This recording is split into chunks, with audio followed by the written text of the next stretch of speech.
which I'm an urban farmer. Okay, so I grow organic vegetables, but everything is grown in the city. So I use people's backyards, mostly some front yards. So I use basically unused spaces that might have been lawn before. Some of them were gardens and they just don't want to look after them anymore.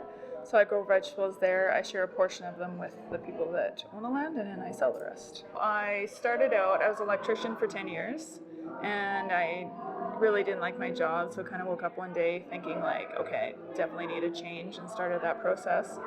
I had an electrical contracting business which I sold, took a year off, and then I went and started taking permaculture workshops, or like any workshop that kind of caught my eye, thinking that, I wanted a job that was sustainable, that was like healing the earth, like, something like that, rather than the opposite, which was what I felt like I was doing before.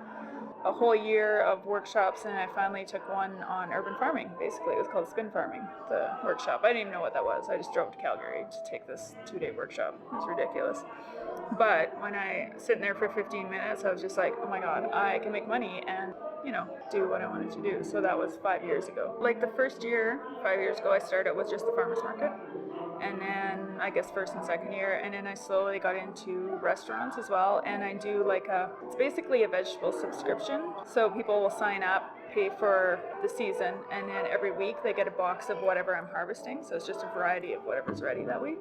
So that way, and restaurants kind of are the one that's growing the most this year. And the farmer's market's doing very well in Moose Jaw too, so that's also very helpful.